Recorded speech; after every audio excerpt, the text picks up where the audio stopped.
नमस्कार, मैं हूं आशीष वर्मा। सीएनबीसी आवाज मोतीलाल ओसवाल स्टूडियोज में आप सबका स्वागत है। बारी आज के मॉर्निंग कॉल की और शुरुआत सुबह की टॉप हेडलाइंस के साथ। बाजार के लिए बेहद खराब संकेत, ग्लोबल बाजारों में तेज गिरावट। डाउ जोन्स करीब 800 अंक गिरकर हुआ बंद। एशियाई बाजार भी नीचे, गिफ्ट निफ्टी भी दे रहा है 200 अंक नीचे खुलने के संकेत।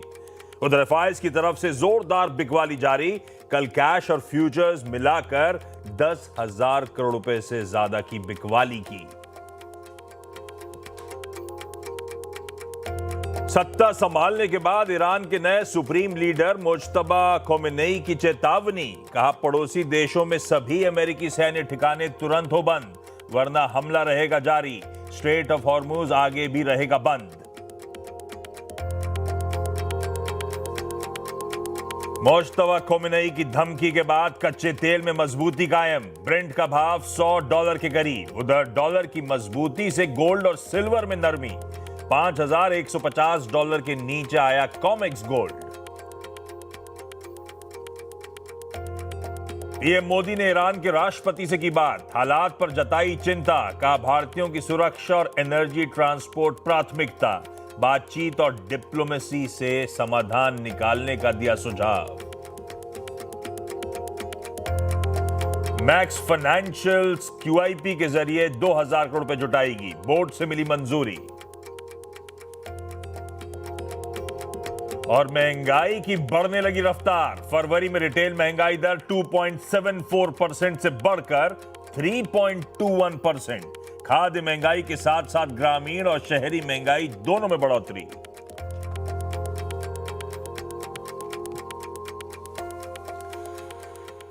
चलिए भाई, शुक्रवार की सुबह इस टफ कारोबारी हफ्ते का लास्ट ट्रेडिंग सेशन, और आज है भैया फ्राइडे द 13th, अंग्रेजों के हिसाब से अनलकी, बैड लक वाला, जिंक्स्ड। अंधविश्वासी हूं नहीं, पर डर लगता है। वैसे भारतीय मार्केट्स वैसे ही गड़बड़ाए चल रहे हैं। कल फिर दबाव गहराया, कल का इंटरडे सेशन स्क्रीन पर है, 23,800 के नीचे फिसले। इनफैक्ट रिक्लेम करने का जो अटेम्प्ट किया था वो भी फेल हुआ। दिक्कत क्योंकि ग्लोबली रिस्क एवर्जन है, जिसे हम कहते हैं रिस्क ऑफ। जियोपॉलिटिकल टेंशंस बढ़े चली जा रही हैं और कच्चे तेल में अस्थिरता बढ़ रही है। ऊपर से हमारे लिए एफआईआई की सेलिंग थमने का नाम नहीं ले रही, इनफैक्ट एक्सेलरेट कर रही है। और दूसरी तरफ शाम को इन्फ्लेशन प्रिंट भी, अब महंगाई भी तूल पकड़ना शुरू हो चुकी है।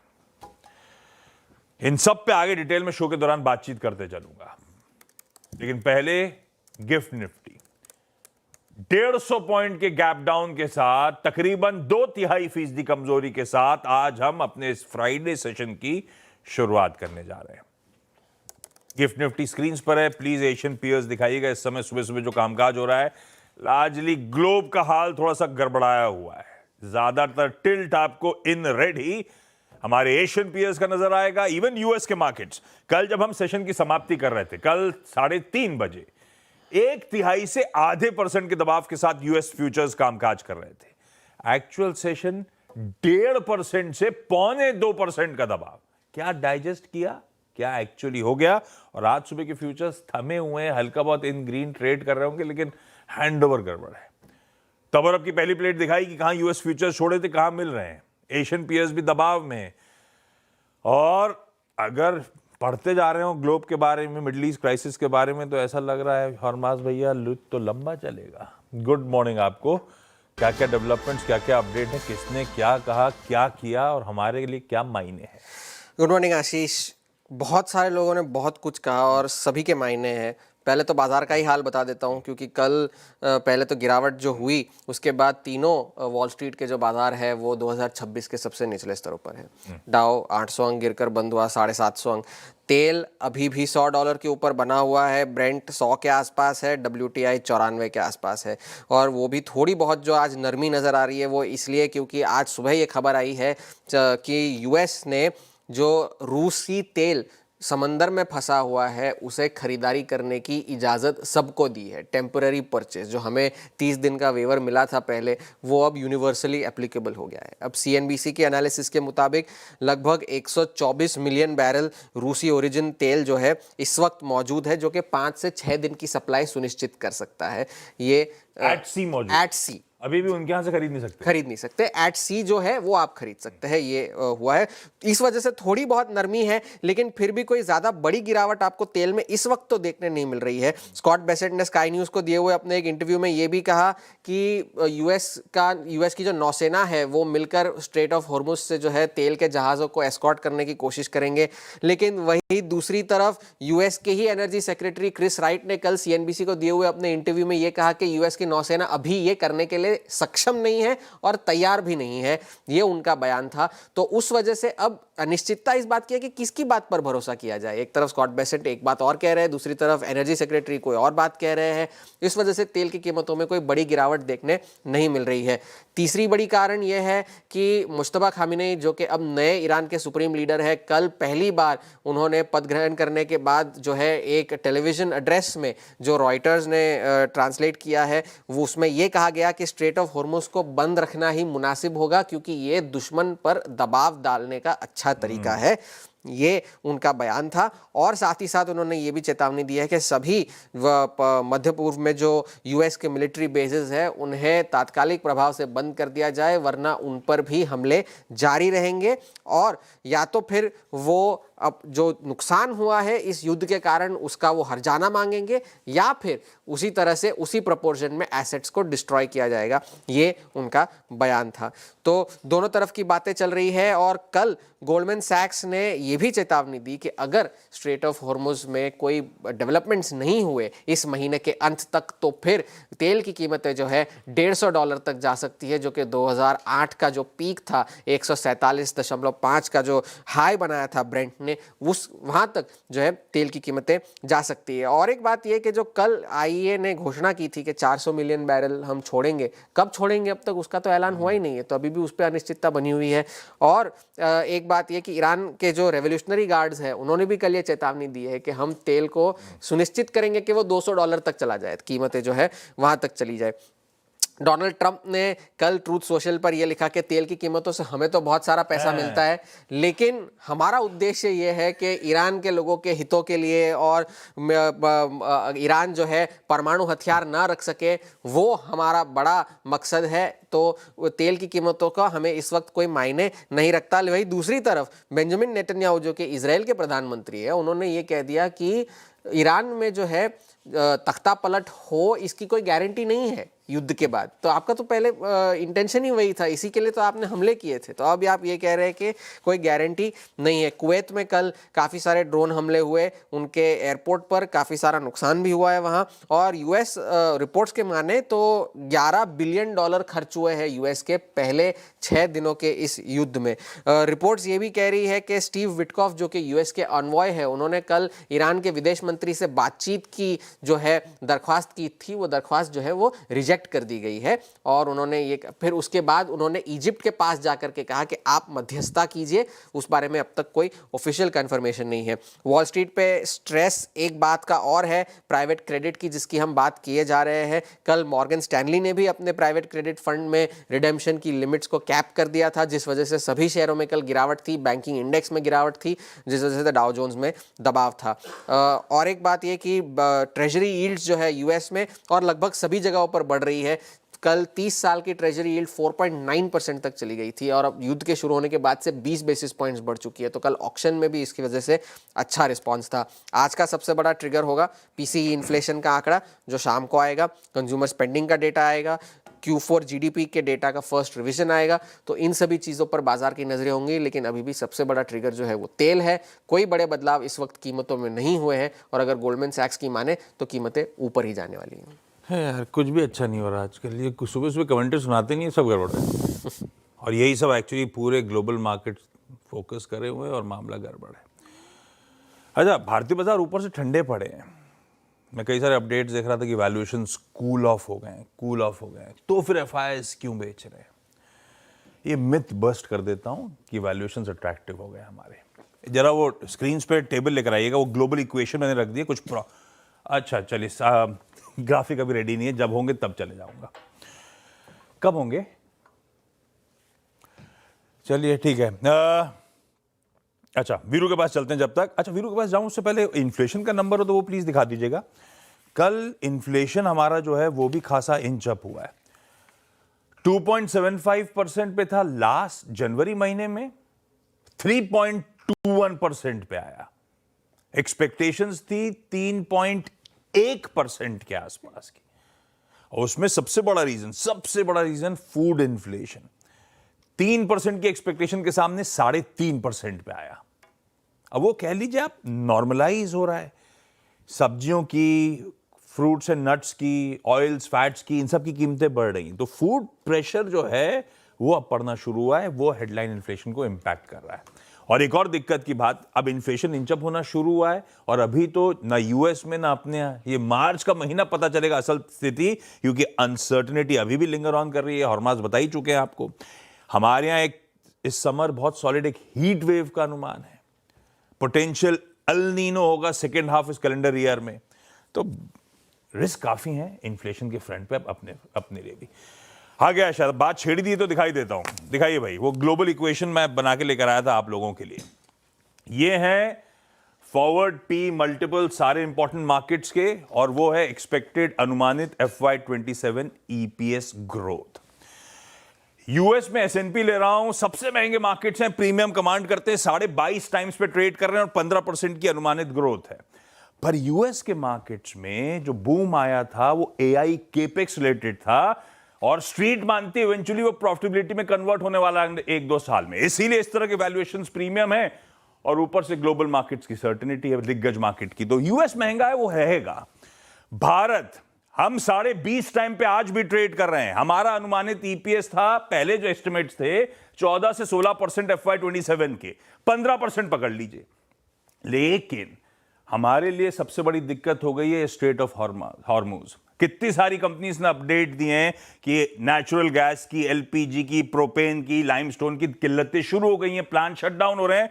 आप ऑलरेडी इसमें से काफी सारी ग्रोथ को शेव ऑफ करना पड़ जाएगा, क्योंकि आपको पता चल गया है Q1 दिक्कत में आने वाला है इन सब कंपनीज का। 200-300 बेसिस पॉइंट्स के आसपास हो सकता है हमारी ग्रोथ इंपैक्ट होना शुरू, और ये वॉर लिंगर ऑन कर गया तो ये ग्रोथ सबसे ज्यादा इंपैक्ट हमें ही कर रही होगी, और नंबर्स कमजोर हो रहे होंगे। दक्षिण कोरिया के मार्केट्स हमसे कहीं सस्ते और कहीं सॉलिड ग्रोथ दिखा रहे हैं। क्यों कहते हैं लोग साउथ कोरिया के मार्केट्स खूब रिटर्न दे रहे हैं? भाई साहब आज भी देखिए 10.5 टाइम पे ट्रेड कर रहे हैं। चाइना के मार्केट्स हमसे सस्ते ट्रेड करते हैं, ग्रोथ स्टेबलाइज होना शुरू हुई है। जियोपॉलिटिकल कंसर्न्स हैं, इसीलिए अभी भी वैल्यूएशंस कंफर्ट में उनके। और लास्ट में ताइवान 15% ग्रोथ, ये लार्जली वो AI रैली का पार्ट है, और इसीलिए वो प्रीमियम कमांड कर रहा है, फिर भी हमसे सस्ता ट्रेड कर रहा है। अच्छा, दिक्कत कच्चे तेल की हमारे लिए नहीं है, कॉस्ट ये साउथ कोरिया और चाइना के लिए भी है, ये भी बहुत मैसिव इंपोर्टर्स हैं, पर इन दोनों के पास तगड़े स्ट्रैटेजिक रिजर्व्स हैं जो हमारे पास नहीं है। इन दोनों की डिपेंडेंस हमसे कम है स्ट्रेट ऑफ हॉर्मुज को लेकर। हमारी तो 80% नेचुरल गैस की, 40% कच्चे तेल की डिपेंडेंस उसी इलाके से, इसीलिए भारत को लेकर समीकरण और बिगड़ रहे हैं। खैर, ये सब तो ऐसी, कल मैं ऐसी बैठक कर रहा था तो मैंने कहा दिखाऊं जरूर आप लोगों को कि कोई सस्ता वस्ता नहीं, हमारे लिए असल दिक्कत क्यों आ रही है, और क्यों एफआई के लिए आप एक स्टॉक हो यार दुनिया में, आपको बेच रहा है क्योंकि आप ग्रोथ नहीं ला रहे हो, ग्रोथ को लेकर कंसर्न्स हैं और वैल्यूएशंस आपके महंगे हैं। खैर वीरू, करना क्या है भाई साहब आज के मार्केट्स में? नहीं आशीष, बहुत अच्छी प्रस्तुति थी आपकी और जस्टिफाई करती है ना एफआईज की सेलिंग को। भाई वो वहीं जाएंगे जहां ग्रोथ मिलेगी, है ना। खैर मैं आशीष आता हूं आज की स्ट्रेटजी पर, और कल भी जैसे कि मैंने अपना ओपिनियन शेयर किया था, रणनीति 24,000 के नीचे, 23,800 के नीचे से सेल एंड राइज। बट कल के अगर आप चार्ट को देखें आशीष, देखिए मैंने शॉर्ट कैरी नहीं कराया था, क्योंकि अब 150 पॉइंट के गैप डाउन को प्ले करने के लिए ओवरनाइट रिस्क लेना अच्छी बात नहीं है। बट कल बहुत एक इंट्राडे खूबसूरत शॉट मिला। कल ऐसा नहीं था कि बाजार खुल के रिकवर होके फिर रिकवर होके बंद हुआ, नहीं, शॉर्ट मिला। तो मैंने एग्जैक्टली कहा भी था इनफैक्ट कि 798.30 मिले स्क्रीन पे दोबारा शॉर्ट कीजिए, फिर निफ्टी को लैप्स हुआ। तो कल हम डे लो पे क्लोज हुए ऑलमोस्ट। अगर आप देखें कैसे अप्रोच करें इस सेशन को, देखिए आपने बताया आशीष एफआईएस की ह्यूज सेलिंग, इसके अगेंस्ट खड़ा होना या फिर किसी रिवर्सल की एक्सपेक्टेशन रखना crude at 100, geopolitical tensions at peak and US market का कोलैप्स। किसी बहुत ही सस्टेनेबल पुल बैक की थ्योरी ड्रॉ करना यहाँ बहुत मुश्किल है आशीष। लेके आइए एफआईएस के स्टैट्स आपकी स्क्रीन पे। मतलब ताबड़तोड़ सेलिंग, आपने जैसे कि हेडलाइन में कहा 10,000 करोड़ रुपए की कंसोलिडेटेड सेलिंग। कल के स्टैट्स रखिए प्लीज। Huge cash selling. अब ये भी है कि अगर आप देखें तो 7,450 करोड़ रुपए की डीआईएस की बैंक की आई उसके अगेंस्ट, लेकिन वो कोई थ्रस्ट जनरेट नहीं कर पाई, डाउन साइड रिस्ट्रिक्ट नहीं कर पाई। Look at index Ashish, index की ceiling even at this price, जो कि आपका बिलो 100 वेमा की ट्रेजेक्ट्री है, 3100 करोड़ रुपए की selling, brutal. Stock futures 164 crore रुपए एंड मोर स्पेशली निफ्टी यानी इंडेक्स पर एफआईएस के स्टॉक, ये इंडेक्स का नेट शॉर्ट कैपिटलाइज होके 2,26,000 कॉन्ट्रैक्ट हाईएस्ट ट्रेजेक्ट्री में आ गया है।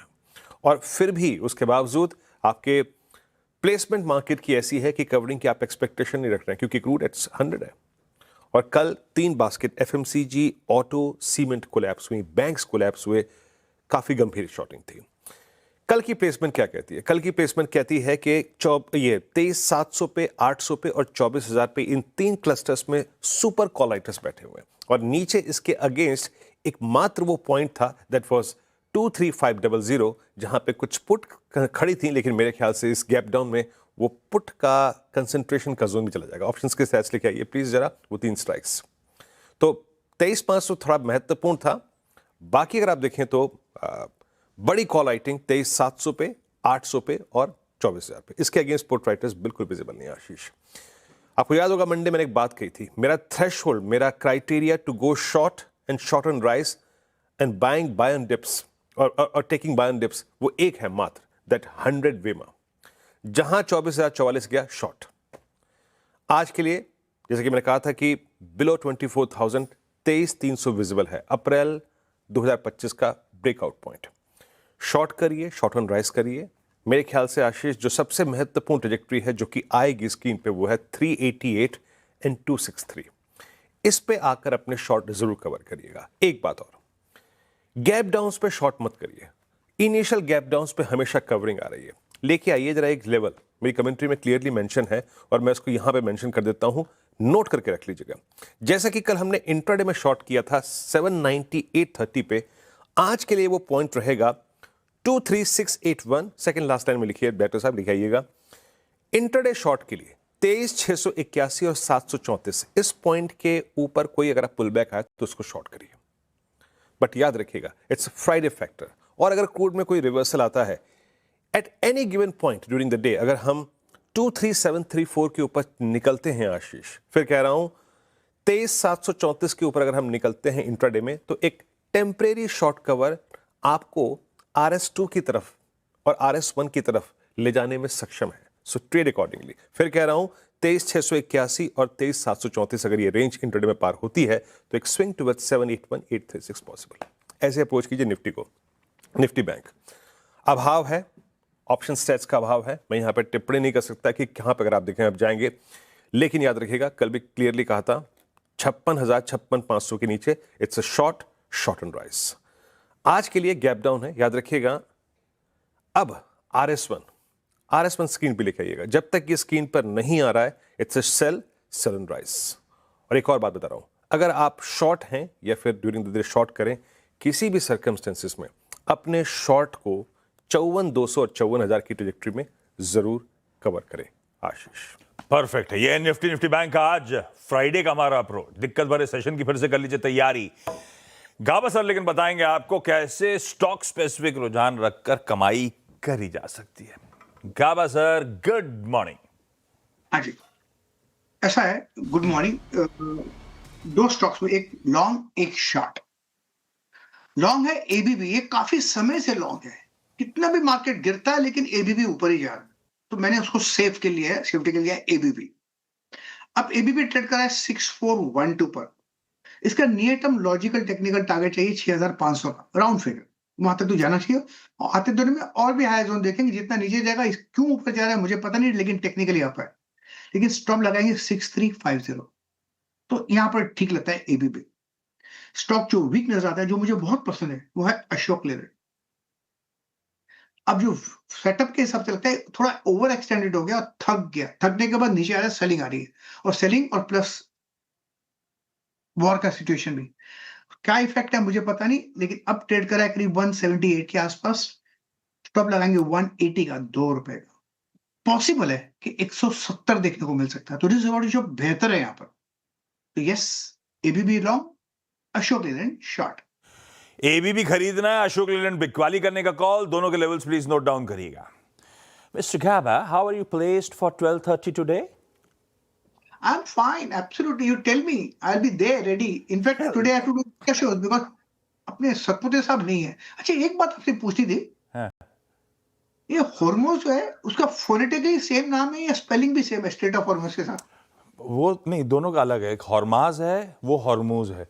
पर अब ऐसा कंफ्यूजन हो गया कि कई बार इनका नाम लेते थे उसको लेके कंफ्यूज हो जाता हूँ, उसका नाम लेते थे इनको लेके कंफ्यूज हो जाता हूँ कि क्या बोल दिया मैंने, खुद भी याद नहीं रहता मुझे।